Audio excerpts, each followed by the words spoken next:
मैं मनोज, एक आम सा आदमी जिसने अपनी जिंदगी के बेहतरीन साल मेहनत करते हुए गुजारे।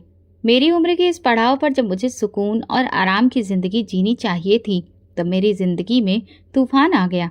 मेरे 4 बच्चे हैं, 3 बेटे, नवीन, सुमित और पंकज, और एक बेटी नैना। मैंने अपनी जिंदगी भर की कमाई उनकी अच्छी परवरिश और खुशियों के लिए खर्च कर दी। मगर जैसे जैसे वक्त गुजरता गया, मुझे यह एहसास हुआ कि मेरी परवरिश और मोहब्बत का हक वो लोग अदा नहीं कर सके। मेरी सबसे बड़ी मुश्किल उस वक्त शुरू हुई जब मेरी पत्नी निर्मला का देहांत हो गया। निर्मला मेरे लिए हर कदम पर एक सहारा थी, लेकिन जब वो चली गई तो मेरी दुनिया ही उजड़ गई। निर्मला के जाने के बाद मेरे बेटे नवीन के साथ एक हादसा हो गया और वो भी मुझे छोड़कर इस दुनिया से चला गया। उसकी पत्नी सुमित्रा विधवा हो गई, इसलिए वो मेरे साथ रहने के लिए आ गई। उसके 2 छोटे बच्चे थे, राहुल और अदिति, जिनकी परवरिश की जिम्मेदारी अब मेरे कंधों पर आ पड़ी थी। मैंने सुमित्रा और उसके बच्चों का ध्यान रखना शुरू किया। मेरे दिल में उसके लिए सिर्फ हमदर्दी थी, क्योंकि वो दुनिया की मुश्किलों से अकेले ही हिम्मत करके लड़ रही थी। मैं उसे और उसके बच्चों को वो सारी सुविधाएं और सहारा देना चाहता था जो वो खो चुके थे। मगर मेरी दूसरी बहुएं वंदना और पल्लवी को ये बात बिल्कुल भी पसंद नहीं आ रही थी। वे समझती थी कि मैं अपने रिटायरमेंट के पैसे सुमित्रा और उसके बच्चों पर खर्च कर दूंगा और उनके पति सुमित और पंकज को कुछ भी नहीं मिलेगा। उनकी नज़रें हर वक्त सुमित्रा पर ही जमी रहती थी और वे हर मुमकिन तरीके से उसके लिए मुश्किलें पैदा करने की कोशिश करती थी। सुमित्रा, जो कि पहले ही अपने दुखों में डूबी हुई थी, उनकी बातों और व्यवहार से और भी ज्यादा दुखी हो जाती थी। सुमित्रा मेरी पत्नी की मौत के बाद से मेरा खास ख्याल रखने लगी थी। वो मेरे खाने पीने से लेकर दवाइयों तक हर चीज का ध्यान रखती थी। उसकी देखभाल में एक बेटी जैसा एहसास था और उसने धीरे धीरे मेरे दिल में अपने लिए खास जगह बना ली थी। मैं उसके बच्चों के लिए खिलौने और कपड़े खरीद कर लाता, जिससे वे बहुत खुश हो जाते। मगर घर के बाकी लोगों को मेरा ये सब करना पसंद नहीं आ रहा था। मेरी दूसरी बहुएं अक्सर ये जिक्र करती कि मैं अपनी सारी जमा पूंजी सुमित्रा और उसके बच्चों पर क्यों खर्च कर रहा हूँ। क्या उन लोगों के लिए उसमें से कुछ भी नहीं बचेगा? मैंने उन्हें कई बार समझाने की कोशिश की थी कि ऐसा नहीं है, लेकिन उनकी बातों ने मेरे बेटों को भी मेरे खिलाफ भड़का दिया था। सुमित और पंकज मुझसे दूर होते जा रहे थे और वे मुझ पर शक करने लगे थे, वो शक जो उनकी पत्नियों ने उनके दिमाग में डाला था। एक रात जब मैं अपनी परेशानी की वजह से सोच विचार में बैठा हुआ था, अचानक दरवाजा खुला और सुमित्रा अंदर आई। इससे पहले कि मैं कुछ कहता, वो मेरी तरफ बढ़कर बोली, पिताजी, मैं जानती हूँ कि इस वक्त आप पर क्या गुजर रही है, लेकिन आप बिल्कुल भी परेशान ना हो। मैं हमेशा आपके साथ हूँ और रहूंगी। उसकी ये बात सुनकर मेरे दिल में कुछ हल्का सा महसूस हुआ, जैसे कोई बहुत भारी बोझ उतर गया हो। वो रात मेरी जिंदगी में एक नया मोड़ लेकर आई। सुमित्रा ने मुझे याद दिलाया कि अभी जिंदगी खत्म नहीं हुई है और अभी तो बहुत कुछ बाकी है जिसके लिए हमें जीना है। सुमित्रा का मेरे घर में रहना मेरे बेटों के लिए हमेशा से एक बहुत बड़ा मामला बनता जा रहा था। सुमित और पंकज को सुमित्रा से अजीब सी दुश्मनी हो गई थी। वे उसके हर काम में कमियां निकालते, उसके बच्चों को डांटते और अक्सर उसके खिलाफ बातें करते। एक दिन मैं घर के आंगन में बैठा था जब मैंने अपने बेटों को आपस में धीरे धीरे बातें करते सुना। वे लोग प्लान बना रहे थे कि किस तरह से सुमित्रा को इस घर से निकाल दिया जाए। सुमित, जो हमेशा से जल्दी गुस्से में आ जाता था, बोला, हमें इस औरत को जल्द से जल्द यहाँ से निकालना होगा। पिताजी का सारा पैसा इसी पर खर्च हुआ जा रहा है और इसके बच्चे मजे से रह रहे हैं।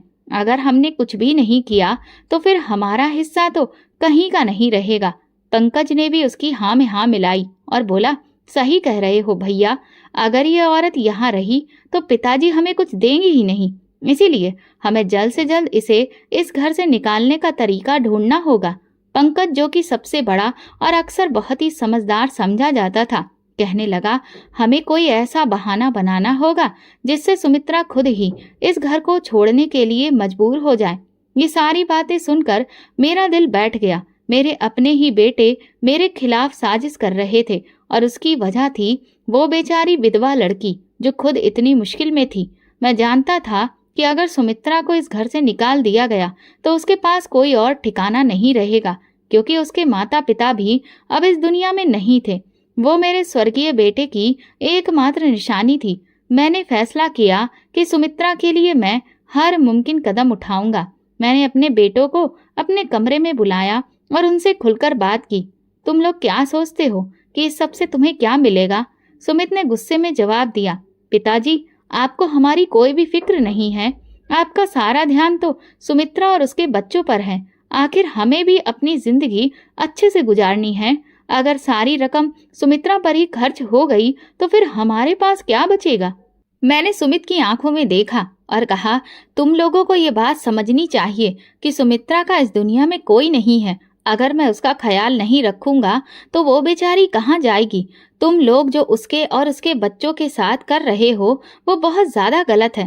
पंकज ने तुरंत बीच में पड़ते हुए कहा, पिताजी, हमें इस बात का एहसास है कि सुमित्रा की हालत अच्छी नहीं है, मगर आपको हमें भी नजरअंदाज नहीं करना चाहिए। हम आपके बेटे हैं और हमारा भी अधिकार है। मैंने पंकज की बात सुनकर गहरी सांस ली और कहा, तुम लोग मेरे बेटे हो और मैं तुम सबको बराबर का प्यार देता हूँ, मगर सुमित्रा को मैं इस घर से जाने नहीं दूंगा। उसके लिए ये घर ही उसका आखिरी सहारा है। अगर तुम लोगों को मेरे फैसले से ऐतराज है तो फिर तुम लोग अपने लिए कोई और रास्ता चुन लो, लेकिन सुमित्रा मेरे साथ इस घर में ही रहेगी। मेरे इस फैसले पर घर का माहौल और भी ज्यादा तनाव से भर गया। बेटे और बहू के चेहरे पर नाराजगी अब साफ नजर आने लगी थी। हर रोज घर में किसी न किसी बात को लेकर कोई न कोई कलह या झगड़ा होता रहता था। कभी खाने की मेज पर छोटी मोटी बातों पर तानाकसी चलती थी तो कभी किसी बहाने से सुमित्रा को नीचा दिखाने की कोशिश की जाती थी। सुमित्रा भी इस माहौल में अब हद से ज्यादा मानसिक दबाव का शिकार हो रही थी। वह अपने बच्चों की तरफ देखती और फिर मेरी तरफ, और उसकी आंखों में एक अनजाना खौफ दिखाई देने लगता। मगर मैंने उसके और उसके बच्चों के लिए खुद से जो वादा किया था उसे पूरा करने का मैं ठान चुका था।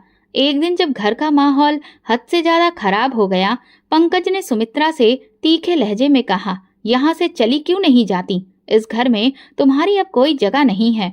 उसकी बात सुनकर सुमित्रा का चेहरा उदास हो गया और उसकी आंखों में आंसू भर आए। मैं ये सब बर्दाश्त नहीं कर सका और पंकज को सख्ती से डांटा, ये क्या बकवास है? तुम्हारी हिम्मत कैसे हुई सुमित्रा से इस तरह बात करने की? वो मेरी बहू है और इस घर का हिस्सा भी है, जैसे कि तुम लोग हो, और वो यहाँ पर हमेशा रहेगी। पंकज मेरी इस बात पर चुप हो गया, मगर उसकी आंखों में गुस्सा अभी भी साफ झलक रहा था। घर के हालात दिन ब दिन बहुत खराब होते जा रहे थे, लेकिन मैंने फैसला कर लिया था कि चाहे कुछ भी हो, सुमित्रा और उसके बच्चों का साथ मैं नहीं छोड़ूंगा।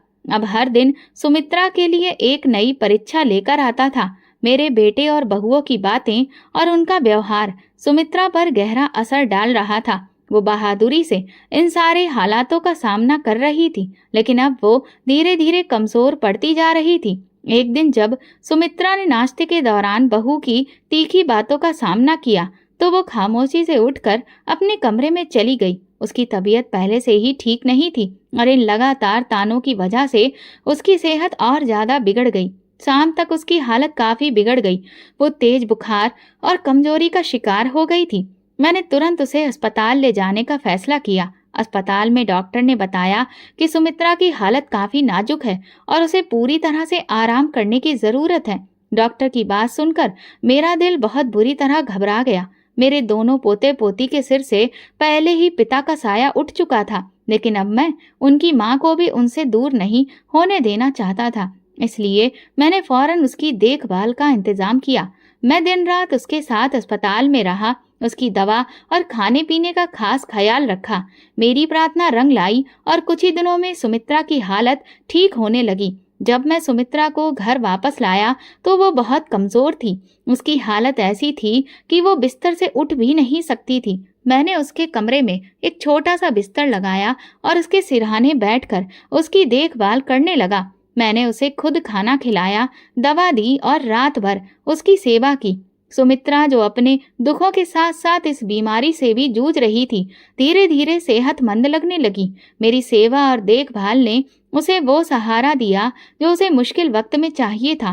कुछ दिनों में उसके चेहरे पर वही पुरानी रौनक वापस आने लगी। लेकिन ये सब कुछ घर के बाकी लोगों को कैसे बर्दाश्त हो सकता था? वंदना, जो कि सुमित की पत्नी थी, हर पल मौके की तलाश में रहती थी। उसने अपने फोन में मेरा और सुमित्रा के इन सभी पलों को कैमरे में उतारना शुरू कर दिया। जब मैं उसकी अच्छे से देखभाल कर रहा था, वो चुपचाप वीडियो और तस्वीरें बना रही थी और बाद में उन्हें अपने पति के साथ साझा कर देती थी। मेरी दोनों बहुएं आपस में मिली हुई थीं। वे हर मुमकिन कोशिश कर रही थी कि किसी भी तरह सुमित्रा को इस घर से निकाल दें और इस घर की मालकिन बन जाएं। इसलिए वे झूठे सबूत इकट्ठे कर रही थीं ताकि उनके दम पर सुमित्रा को घर से निकालने में कामयाब हो जाएं। एक दिन जब मैं कमरे में बैठा अखबार पढ़ रहा था, सुमित और पंकज मेरे सामने आ गए और कहने लगे, पिताजी, अब हम आपकी ये हरकतें और ज्यादा बर्दाश्त नहीं कर सकते। अब सब कुछ हमारी सहनशीलता से बाहर होता जा रहा है। आपको तो अपनी इज्जत की कोई परवाह नहीं, पर अब तो आप हमारी इज्जत का भी ख्याल नहीं रखते। अगर आपकी ये हरकतें मोहल्ले वालों या बाकी लोगों के सामने आ गईं, तो हम लोगों का तो कहीं मुंह दिखाना मुश्किल हो जाएगा। इसलिए अच्छा यही होगा कि आप सही रास्ते पर आ जाएं और सुमित्रा को इस घर से बाहर निकाल दें। वो अभी जवान है, उसे तो कोई भी शादी करने के लिए तैयार हो सकता है। और रही बात बच्चों की, तो उनकी जिम्मेदारी आप बेशक उठा लीजिए, हमें इससे कोई ऐतराज नहीं। आखिर वो आपके बेटे की औलादें हैं। लेकिन सुमित्रा को अब हम इस घर में बर्दाश्त नहीं कर सकते। मैंने उन लोगों से कहा, भला तुम लोग कहना क्या चाहते हो? जो भी बात है साफ साफ मुझे बताओ, क्योंकि मुझे कुछ भी समझ नहीं आ रहा था कि वे लोग क्या कहना चाहते हैं।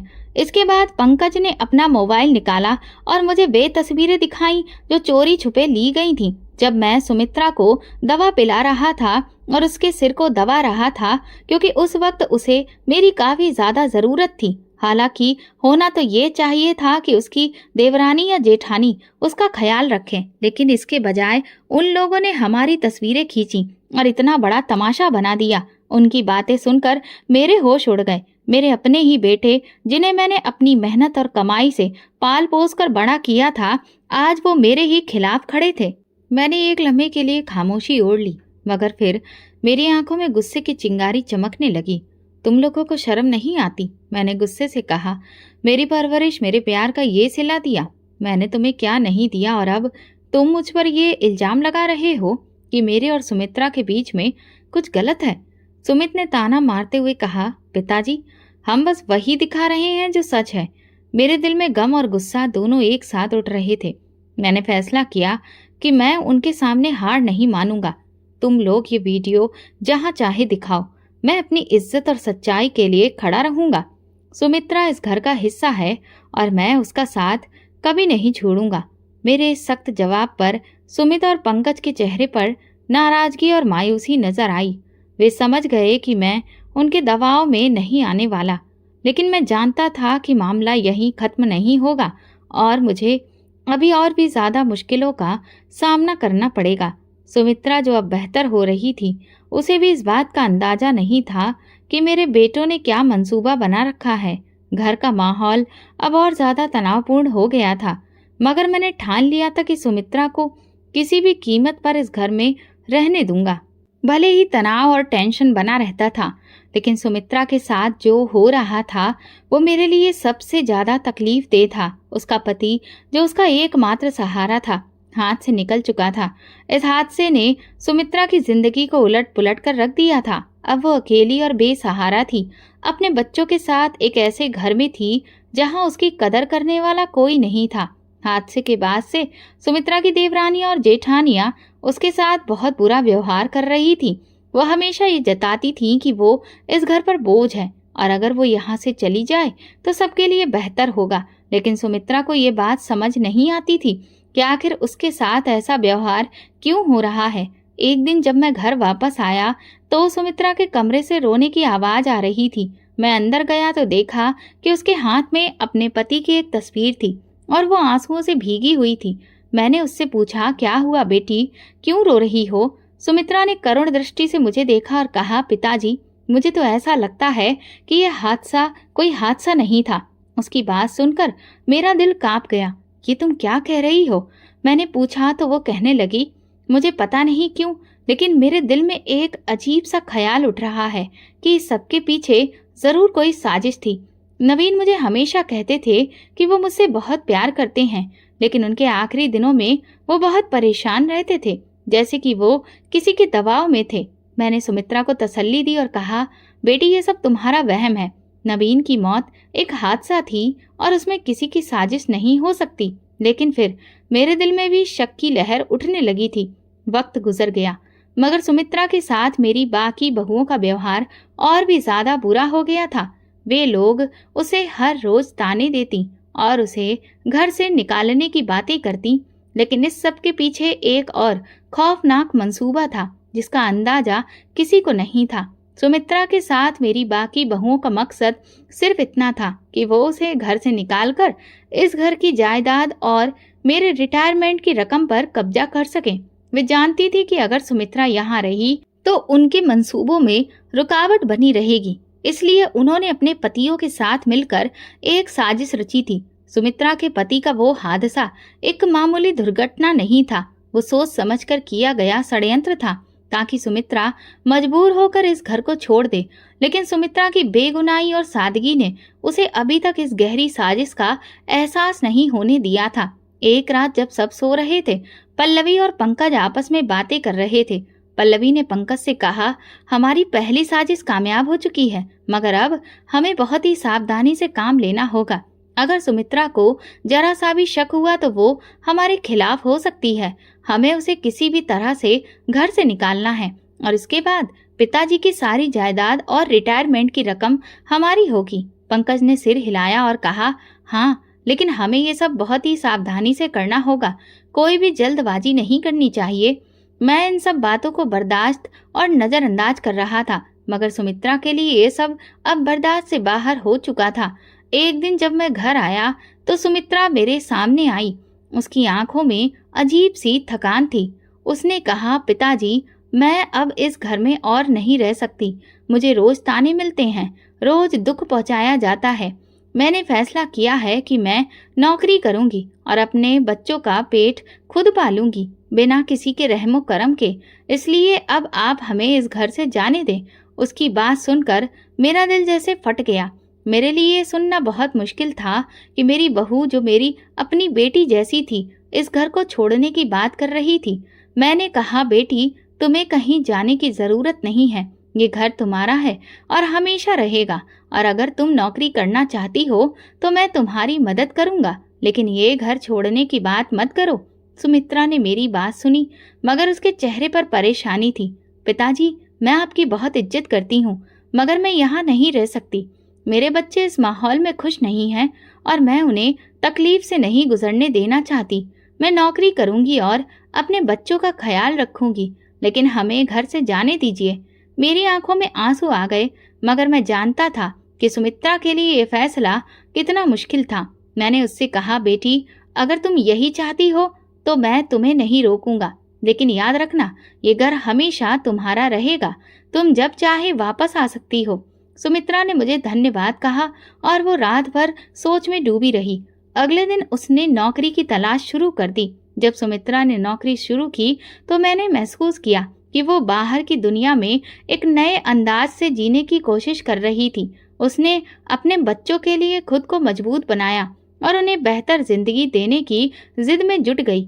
एक दिन जब मैं बाजार जा रहा था तो मैंने सुमित्रा को एक ऑफिस के बाहर देखा। वो बहुत व्यस्त नजर आ रही थी, मगर उसके चेहरे पर एक अजीब सी मुस्कुराहट थी। मैं उसका हौसला बढ़ाने के लिए उसके पास गया। वो भी मुझे देखकर मुस्कुरा दी।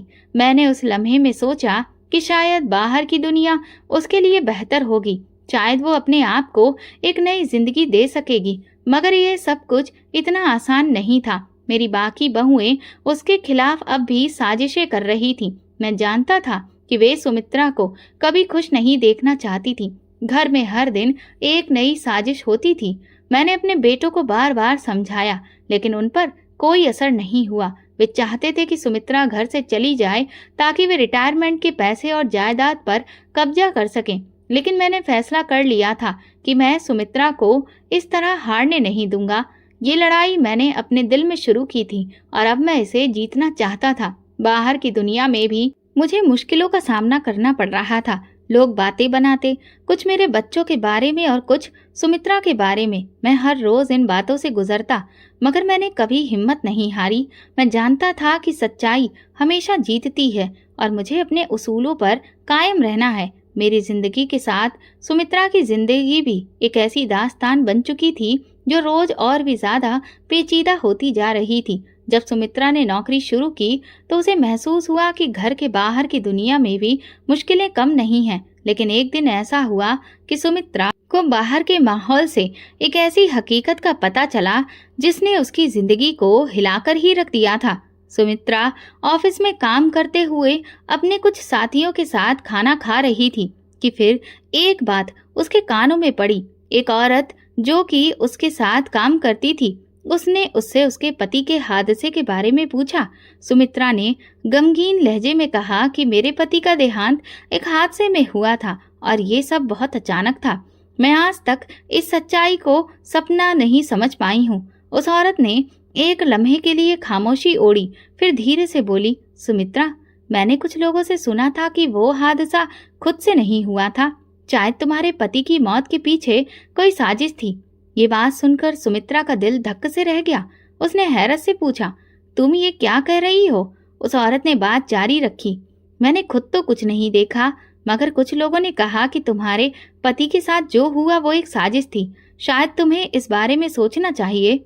सुमित्रा की जिंदगी की डोर जैसे पल भर में ही खिंच गई थी। वो सच जानना चाहती थी, मगर उसके लिए क्या करना था ये वो नहीं जानती थी। उसे यह एहसास हुआ कि शायद उसके पति की मौत के पीछे कोई ऐसा राज छुपा है जो अब तक पता नहीं चल पाया। ये बात उसके दिल में एक खंजर की तरह घुस गई। उसने खुद को मजबूत करने का फैसला किया कि वो इस सच्चाई को सामने लाएगी, चाहे इसके लिए उसे कितनी ही मुश्किलों का सामना क्यों ना करना पड़े। सुमित्रा ने मुझसे ये बात नहीं छुपाई। एक दिन जब वो मेरे साथ बैठी थी, उसने धीरे से कहा, पिताजी, मुझे शक है कि मेरे पति की मौत कोई हादसा नहीं थी। मुझे लगता है कि ये साजिश थी। मैंने सुमित्रा की बात सुनी, मगर मैं जानता था कि ये बात कितनी तकलीफदेह हो सकती है। मैंने सुमित्रा से कहा, बेटी, अगर तुम्हें ये लगता है तो हमें सच जानने के लिए हर मुमकिन कोशिश करनी चाहिए, मगर याद रखना, इस रास्ते पर चलना बहुत मुश्किल हो सकता है। सुमित्रा ने मेरी बात सुनकर हिम्मत की और फिर कहा, मैं तैयार हूँ पिताजी। मैं अपने पति के लिए इंसाफ चाहती हूँ और उसके लिए कुछ भी करूँगी। इसके बाद सुमित्रा ने धीरे धीरे सच्चाई की खोज शुरू की। वो उन लोगों से मिलने लगी जिन्होंने हादसे के बाद कुछ सुना था या देखा था। वो अपने काम के दौरान भी इन बातों को सोचती रही और रातों को जाग कर भी इस पर सोच विचार करती रही। आखिरकार सुमित्रा को कुछ ऐसे सबूत मिले जिन्होंने उसके दिल में ये यकीन पैदा कर दिया कि उसके पति की मौत एक साजिश का नतीजा थी। उसने ये बात मुझे बताई और हम दोनों ने मिलकर उस साजिश को बेनकाब करने का फैसला कर लिया। ये हमारे लिए बहुत बड़ी खुशी की बात थी कि हम कामयाब होते जा रहे थे। इसलिए मैंने अपने बेटे और बहुओं से कुछ भी छुपाना ठीक नहीं समझा। मैं यही सोचता था कि मेरे और सुमित्रा की तरह बाकी घर वालों को भी खुशी होगी, पर मेरी सोच गलत निकली। जब मैंने सब घर वालों को बता दिया कि अब नवीन के कातिल जल्द ही हमारे सामने होंगे, तो मेरी दोनों बहुओं के चेहरों से तो रंग ही उड़ गए। उनके चेहरे सफेद पड़ने लगे और वे दोनों अपने हाथों की हथेलियां आपस में रगड़ने लगी और एक दूसरे की तरफ देखने लगी। फिर मेरे दोनों बेटे मुझसे कहने लगे, पिताजी, अब इस मामले को इतना लंबा घसीटने का कोई फायदा नहीं है। आप क्यों इस सब से जूझ रहे हैं? जिसकी जितनी उम्र लिखी होती है वो उतना ही जीता है। नवीन की जिंदगी भी शायद इतनी ही लिखी थी।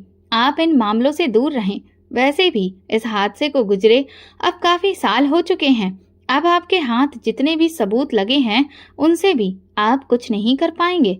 इसलिए हम नहीं चाहते कि आप इस उम्र में ज्यादा भाग दौड़ करके इस मामले को बढ़ाएं। भगवान हमारे भाई को स्वर्ग दे। आप इस किस्से को यहीं खत्म कर दें।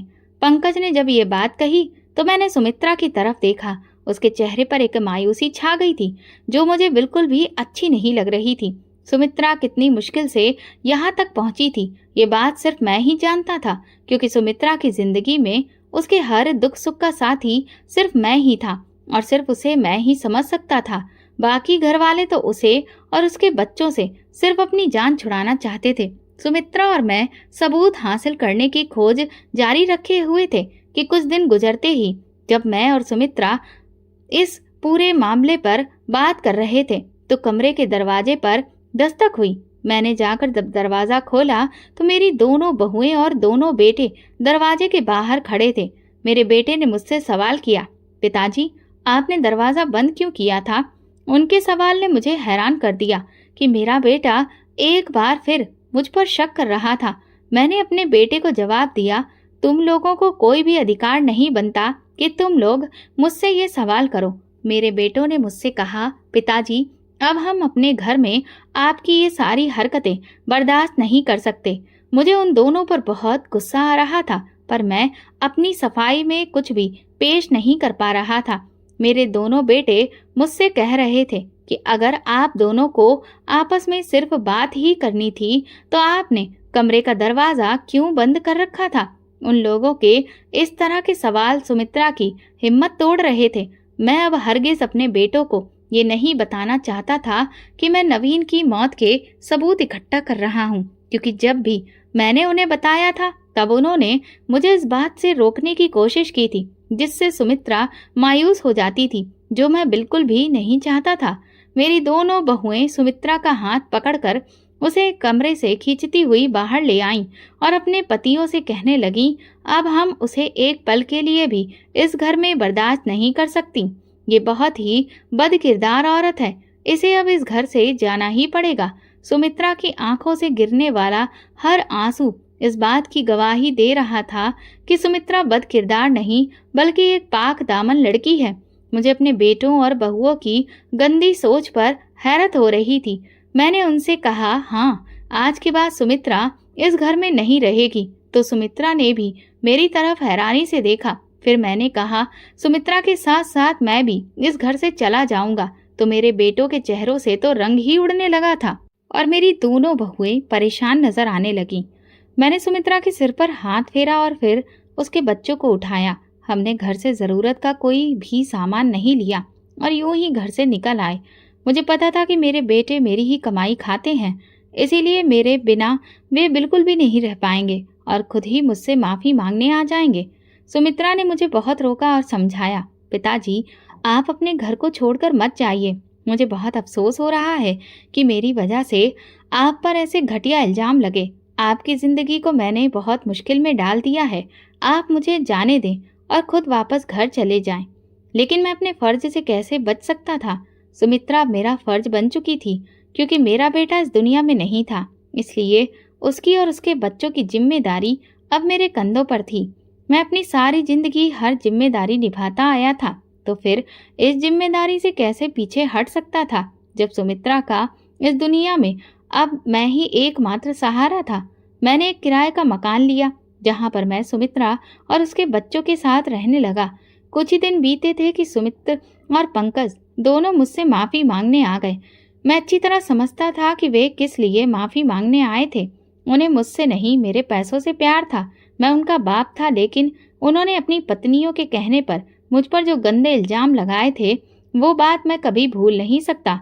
उन्होंने मुझे बुरी तरह जलील किया था और ये भी कभी भुलाया नहीं जा सकता था। मुझे मालूम था कि उनके पास अब खाने पीने तक को कुछ नहीं बचा था, इसीलिए वे मेरे पास लौटे थे। वे मेरे पैसों को कभी अपने हाथ से जाने नहीं देना चाहते थे, इसीलिए उन्होंने एक हफ्ता भी नहीं लगाया और आकर मुझसे माफी मांगने लगे। पर मैंने भी सोच लिया था कि इस बार मैं उनके साथ वापस नहीं जाऊंगा।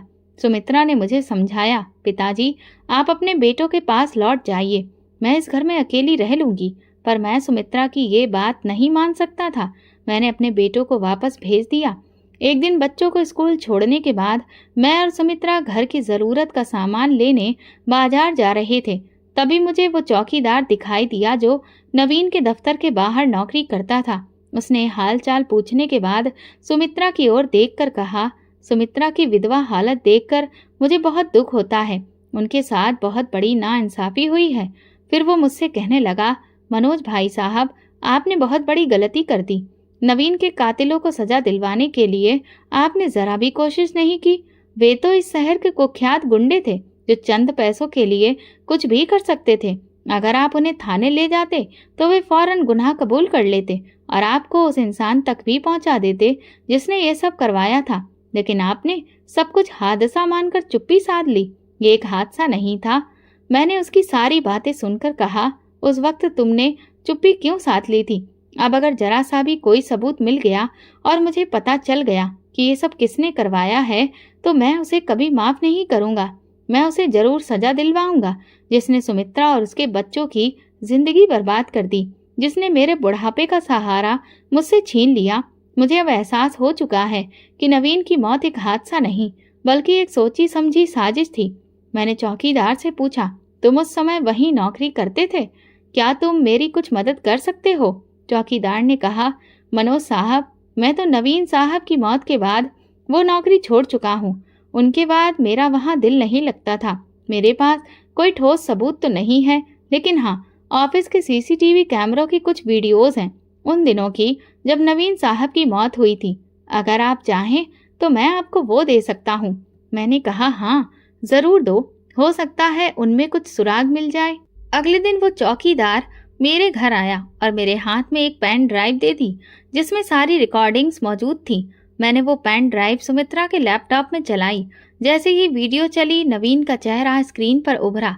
उसे देखकर मैं खुद को रोक नहीं पाया और मेरी आंखों से आंसू बहने लगे। मेरा जवान बेटा, मेरा बहादुर बेटा वीडियो में चहल पहल करता हुआ हंसते मुस्कुराते लोगों से बातें कर रहा था। नवीन हमेशा हंसकर ही बात करता था। उसके चेहरे पर मैंने कभी गुस्सा या नाराजगी नहीं देखी थी। सुमित्रा ने मेरे कंधे पर हाथ रखकर मुझे दिलासा दिया। उसने कहा, पिताजी, अब हम नवीन के कातिलों तक जरूर पहुंचेंगे। हमें जरूर इंसाफ मिलेगा। हम नवीन के कातिलों को सजा दिलवा कर रहेंगे। मैंने सुमित्रा से कहा, बेटी, मैं तो एक बूढ़ा इंसान हूँ। अगर तुम्हारा साथ ना होता तो मैं कभी भी ये जंग नहीं लड़ पाता। फिर एक वीडियो में हमें दिखा कि कुछ लोग नवीन से बात कर रहे थे। वे उसे छत पर ले जाने के लिए कह रहे थे। नवीन के ऑफिस की बिजली की कुछ तारों में खराबी आ गई थी, जिसे ठीक करने के लिए नवीन ने खुद मिस्त्रियों को बुलाया था। नवीन जब छत पर चढ़ गया तभी कुछ और लोग आए और नवीन के बारे में पूछने लगे। हमें नवीन साहब ने बुलाया है बिजली ठीक करने के लिए, लेकिन नवीन तो पहले ही कुछ लोगों के साथ छत पर जा चुका था। फिर ये कौन थे? किसी ने ज्यादा ध्यान नहीं दिया और उन्हें भी छत पर भेज दिया। जैसे ही वे छत पर पहुंचे, कुछ देर बाद चीखते हुए नीचे आए। छत पर नवीन साहब की लाश पड़ी है। पूरा ऑफिस में भगदड़ मच गया। नवीन की लाश को नीचे लाया गया। ऑफिस के लोगों ने छानबीन की, जिससे पता चला कि नवीन की मौत बिजली का करंट लगने की वजह से हुई थी। सबने मान लिया कि एक हादसा था। हैरत की बात तो ये थी कि जो लोग पहले नवीन के साथ छत पर गए थे, वे लोग कौन थे और कहाँ गए, ये जानने की किसी ने कोशिश नहीं की। ये बात वहीं दब गई, जबकि वीडियो में उन लोगों के चेहरे साफ नजर आ रहे थे। मैंने वो वीडियो जाकर पुलिस के सामने पेश कर दी। पुलिस ने खुद ही उन गुंडों को पकड़ लिया, क्योंकि वे शहर के मशहूर गुंडे थे जो अक्सर पकड़े जाते थे और फिर सजा पूरी होने के बाद छूट जाते थे, लेकिन अपनी हरकतों से बाज नहीं आते थे। उन्होंने अपना गुनाह कबूल कर लिया और बता दिया कि ये काम उन्होंने पैसों के बदले किया था। जब ये पता चला कि उन्हें पैसे किसने दिए तो मेरे पैरों तले से जमीन खिसक गई। वो पैसे मेरी दोनों बहुओं ने दिए थे नवीन को मारने के बदले में। मुझे यकीन नहीं हो रहा था कि मेरी बहुएं हमारे साथ इतनी बड़ी दुश्मनी कर सकती हैं। मैंने ये सारी सच्चाई अपने दोनों बेटों सुमित और पंकज को सुनाई। उन्होंने अपनी पत्नियों को तलाक देने का फैसला किया। मैंने दोनों बेटों से कह दिया कि तुम अपनी पत्नियों को तलाक दो या ना दो, मुझे इस बात से कोई फर्क नहीं पड़ता, क्योंकि मेरा तुम लोगों से अब कोई भी रिश्ता नहीं है। मैं अपनी पूरी जायदाद, अपनी रिटायरमेंट की रकम और सब कुछ सुमित्रा और उसके बच्चों के नाम कर रहा हूँ। ये सुनकर मेरे बेटों ने भी मेरे इस फैसले पर कोई ऐतराज नहीं जताया। वे कहने लगे, पिताजी, अब तक हम अपनी पत्नियों पर आंख बंद करके भरोसा कर रहे थे। हम कभी सपने में भी नहीं सोच सकते थे कि हमारी पत्नियां हमारे सगे भाई की जान ले लेंगी, जाने अनजाने में ही सही, लेकिन हम अपनी पत्नियों का साथ देते रहे। इसीलिए आपका फैसला हमारे लिए बिल्कुल सही है अब हम अपनी पत्नियों को उनके किए की सजा हर हाल में दिलवाएंगे और अपने भाई को इंसाफ दिलवाएंगे। वे आगे कहने लगे, पिताजी, अब हमें ना तो दौलत चाहिए और ना ही जायदाद, बस आप हमें छोड़कर ना जाएं और हमेशा हमारे साथ रहें। कृपया हमें माफ कर दीजिए।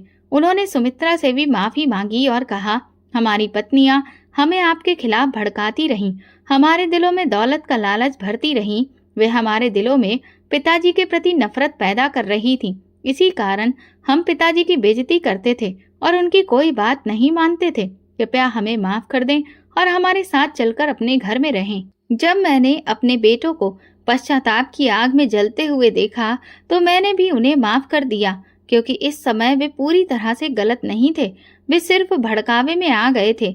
अगर उन्हें इस बात का जरा भी एहसास होता कि उनकी पत्नियां उनके साथ कौन सा खेल खेल रही हैं और कौन सा गुनाह करने जा रही हैं, तो वे इस समय उनके साथ कभी भी नहीं देते। मुझे अपने बेटों पर पूरा यकीन था कि चाहे उनके मन में दौलत का कितना भी लालच हो, लेकिन वे इतने नहीं गिर सकते कि अपने ही सगे भाई की जान ले लें।